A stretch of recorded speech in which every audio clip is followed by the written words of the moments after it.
Bienvenue Alexis Brézé, bonjour. Vous avez été nommé en juillet dernier directeur des rédactions du Figaro par Serge Dassault. On verra s'il est aussi interventionniste que certains de vos prédécesseurs le disaient. Quand il vous a nommé, Serge Dassault, je vais le citer, a dit qu'il voulait ouvrir une nouvelle étape et mettre en place une opposition intelligente.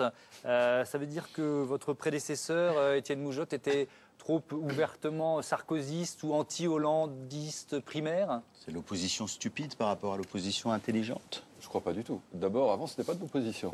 Et ça change quand même beaucoup les choses. Ouais. Ça change beaucoup les choses. On entre dans une phase d'opposition, ce qui n'était pas le cas avant, c'est vrai. Il faut que cette opposition, elle soit intelligente. C'est-à-dire qu'on ne s'oppose pas pour le plaisir de s'opposer. On ne dit pas que les socialistes sont méchants ou qu'ils font tout mal. On essaie d'avoir comme boussole pas la question d'un parti, pas une personne, mais ce que nous, on considère comme... c'est des grands mots, mais enfin l'intérêt du pays. Alors, tout le monde n'est pas obligé d'être d'accord avec nous, mais en tout cas, c'est ça qui nous guide. Ce qui fait que quand on pense qu'une décision est bonne, eh ben, on dit qu'elle est bonne. Et quand on pense qu'elle est mauvaise, on dit qu'elle est mauvaise et on ne se soucie pas de savoir qui la prend. Mais je repose la question sur Étienne Moujotte, votre prédécesseur. Faisait-il de l'anti-hollandisme primaire? Et, question subsidiaire, François Hollande, du coup, a-t-il demandé sa tête à Serge Dassault? D'abord... Comment? Non. Enfin, alors, écoutez... on va prendre les choses dans l'ordre. L'ultra-sarkozysme, oui. J'entends le reproche, je vois bien. C'est un reproche que vous nous faites, que les chroniqueurs de médias font, et après tout, c'est très intéressant, l'avis des chroniqueurs de médias. On le fait aussi à Libération, par exemple, on l'a fait la saison dernière. Moi, ce qui m'intéresse surtout, c'est l'opinion de nos lecteurs. Et manifestement, les lecteurs, ils nous ont pas fait ce reproche. La diffusion payée individuelle du Figaro n'a jamais cessé de progresser pendant les 5 dernières années. Donc ça prouve qu'on n'était pas tellement en décalage avec nos lecteurs. Première question. Deuxième question, quand on a dit un certain nombre de choses, est-ce qu'on a eu tort? Est-ce qu'on a eu tort de dire qu'il y avait une crise et qu'on ne s'en tirerait pas uniquement en augmentant les impôts et que le traité européen, on ne le renégocierait pas? Je crois, j'ai la faiblesse de croire que ce qui est en train de se passer aujourd'hui prouve qu'on avait plutôt raison. Et tout un tas de gens qui, à l'époque, disaient « ça va être formidable avec Hollande » disent « ah oui, peut-être que finalement c'est un tout petit peu trompé ». Donc je ne crois pas du tout qu'on ait à faire notre mea culpa. Vous n'avez jamais été gêné par les éditos un petit peu caricaturaux ou les unes un petit peu trop sarkozystes? Ça vous a jamais dérangé? Vous étiez en même temps l'adjoint d'Étienne Moujotte. Oui, j'étais directeur de la rédaction de Figaro Magazine. Mais il y a un truc formidable. Il y a des gens qui s'en sont plaints, il y a des journalistes qui sont plaints. Quand dans les journaux de gauche, personne s'étonne que. Il y a une motion de défiance contre Étienne Moujotte. Si, c'est pas vrai. Il y a eu aussi ce genre de plainte contre ce genre de critique contre Libération, par exemple. On a globalement dit que c'était un tract du PS. Nous, ici, par exemple, quand Libération a publié à la une le verbatim du discours d'entrée en campagne de François Hollande, on a dit que ça manquait de recul journalistique. Voilà. Vous exagérez. Non, on n'a pas été les seuls. Personne. Beaucoup l'a dit. Beaucoup l'ont dit. C'est un truc que nous, on n'a jamais fait. Alors, qu'en période électorale, il y ait des journaux engagés, c'est aussi la logique de. Enfin, franchement, c'est la logique de la presse. Vous n'avez pas répondu à ma question, je suis désolé, mais François Hollande a-t-il demandé la tête d'Étienne Moujotte? Est-ce que c'est pour ça, finalement, que vous êtes aujourd'hui le patron des rédactions? La meilleure preuve, c'est que s'il avait demandé la tête d'Étienne Moujotte, ça serait pour avoir un journal plus complaisant. J'ai pas l'impression que nous faisons aujourd'hui un journal extraordinairement pro-socialiste ou pro-François Hollande. Donc je crois que la réponse à votre question, elle est dans la réalité de ce qu'est le journal aujourd'hui. En tout cas, il y a un membre du gouvernement qui trouve grâce aux yeux de Serge Dassault, c'est Manuel Valls, le ministre de l'Intérieur. La preuve avec cette vidéo-image dénichée sur le site internet de la ville de Corbeil-Essonnes. Regardez. Je voulais dire un mot à Manuel parce que pour moi, pour nous, la sécurité n'est ni de gauche ni de droite. C'est la sécurité qui concerne tout le monde. Et je dois lui dire que nous sommes très heureux de son action. Et c'est pour ça qu'il a, disons, l'appui du journal bien connu, etc. Voilà. Mais s'il fait des bêtises, il n'en pas. Mais actuellement, c'est très bien. Et pour les Roms et tous les autres, c'est formidable. Donc bravo Manuel et continue. La réaction de Manuel Valls est assez intéressante. Je suis pas sûr qu'il rentre voilà. service à Manuel Valls. Mais ce qui est intéressant aussi, c'est que dans le Figaro magazine de cette semaine, de ce week-end, il y a un portrait de Manuel Valls comparé à Nicolas Sarkozy. Oui. Donc voilà, la question elle est simple. Serge Dassault vous a-t-il demandé d'aider en termes de communication le ministre de l'Intérieur? Le parallèle entre Manuel Valls et Sarkozy, tout le monde le fait. Le Point, l'Express, Libération, Le Monde. Donc c'est pas une invention du Figaro. Non mais quand le propriétaire d'un journal dit cela publiquement, est-ce que c'est pas gênant pour le patron des rédactions de ce journal? Non, parce qu'il dit ce que pensent finalement les lecteurs. On le voit dans les sondages. S'il y a un ministre qui aujourd'hui trouve grâce aux yeux des électeurs de droite, c'est Valls. On va pas lui taper dessus parce qu'il est socialiste ou lui taper dessus parce que Serge Dassault dit qu'il n'est pas si mal. Enfin, c'est quand même des questions de bon sens. Mais Alice, une question. En préparant cette émission, on a retrouvé un portrait de vous dans lequel il est écrit que Serge Dassault et vous, vous vous ressemblez, vous pensez pareil et vous êtes finalement les mêmes. Alors est-ce que vous vous considérez comme le bras écrivant de votre propriétaire? Non, moi je ne suis pas le bras écrivant de personne. Je ne suis pas le bras écrivant de qui que ce soit, et encore ni d'un propriétaire, ni d'un parti. Moi je suis le directeur d'une rédaction dont on connaît les idées depuis toujours, elles n'ont pas changé. Enfin, on ne va pas, à chaque fois qu'il y a un directeur qui arrive, dire on va changer les idées du Figaro. Enfin, tout ça, les institutions sont beaucoup plus fortes que les hommes.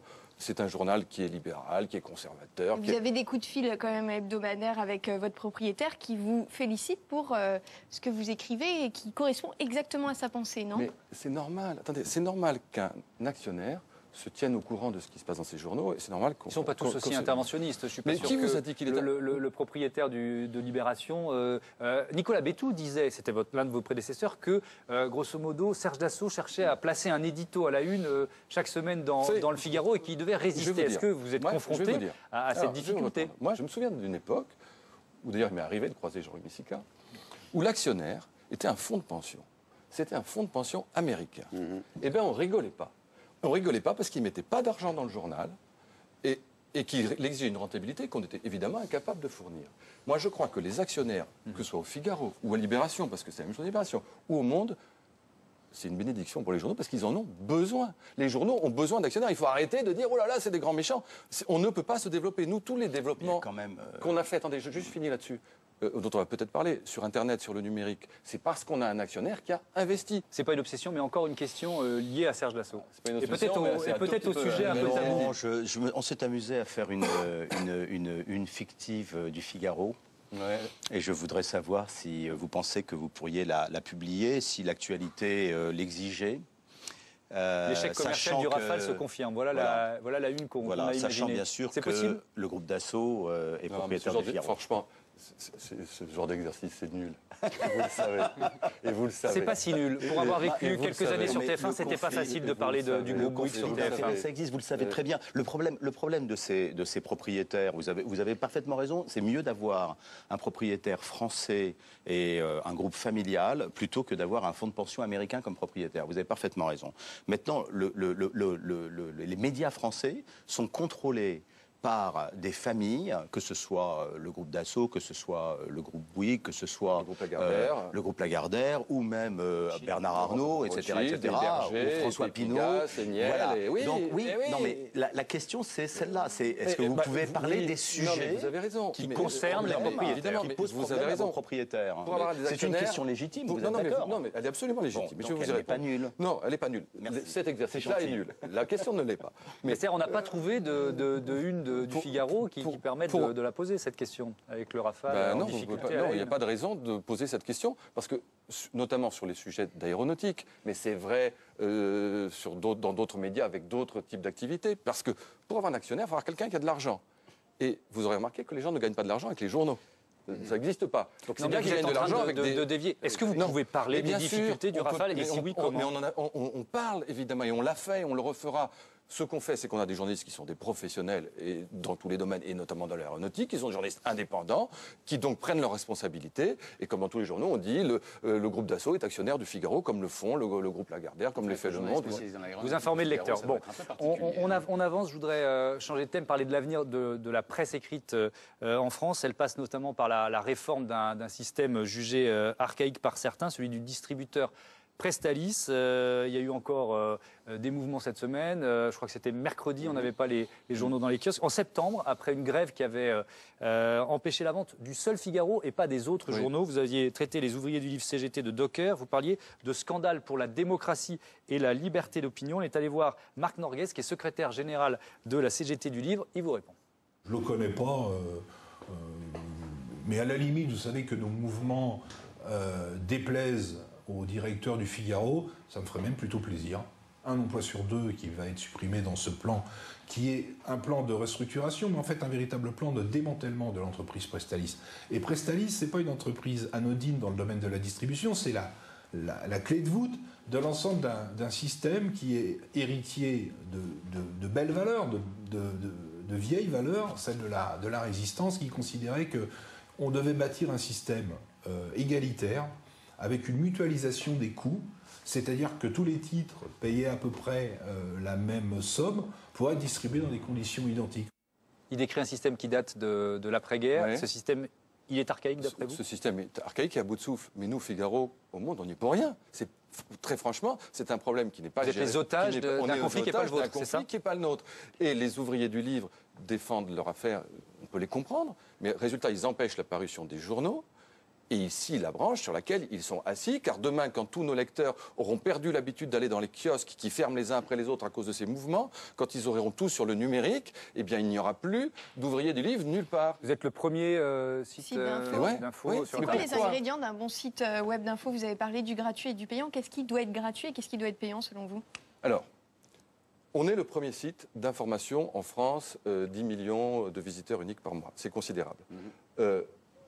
Jusqu'à présent, ce qu'on a fait, c'est qu'on a mis le maximum de contenu sur le site et de contenu de qualité, notamment en mettant tous les contenus du journal papier gratuitement à disposition des internautes sur le web. Donc ça, maintenant, c'est fini. Il fallait le faire parce que ça nous a permis de conquérir cette audience. Et on touche aujourd'hui, nous, Figaro, mais c'est vrai pour le monde, plus de lecteurs qu'on n'en a jamais touché dans notre histoire grâce au web. C'est considérable. Donc maintenant, ces lecteurs, finalement, il faut les faire payer. Parce que l'information, le grand reportage dont vous parliez avec Edith tout à l'heure, ça coûte de l'argent. Avoir un correspondant à Pékin, un correspondant à Washington, un correspondant à Moscou, ça coûte de l'argent. Donc il faut qu'on arrive à monétiser, comme on dit, nos contenus, comme on dit, enfin nos articles, sur le web. Anthony, une question autour des difficultés de la presse française et européenne. Oui, voilà, tout à fait. La presse internationale de qualité, je pense à El País qui dégraisse en ce moment, la Guardian qui a perdu aussi des salariés, et va très mal. Il y a une espèce d'îlot français qui est dû à deux choses. On l'a dit d'ailleurs à l'appui de groupes industriels, mais aussi aux subventions, aux énormes subventions que reçoit la presse nationale française. Pour un journal libéral comme le vôtre, pour un journal de droite, on peut dire, est-ce que c'est pas totalement paradoxal que d'aller à la pêche aux subventions? Bah oui, c'est une contradiction qu'il faut assumer. Mais qu'est-ce que vous proposez d'autre? Je vous demande. Et bien sûr. Mais moi, je veux dire, il y aurait mieux que les subventions. Ça serait la juste rémunération de notre travail. On est en face aujourd'hui d'un système qui nous confisque 80% de la publicité sur Internet qui s'appelle Google. Google se nourrit de nos contenus, de nous, du Monde, de Libération, des hebdomadaires. Eh bien, ici en France et partout dans le monde. Partout dans le monde. Il ne paie pas d'impôts, ni en France, ni en Irlande, ni nulle part dans le monde. Et il s'engraisse sur le dos des journaux du monde entier.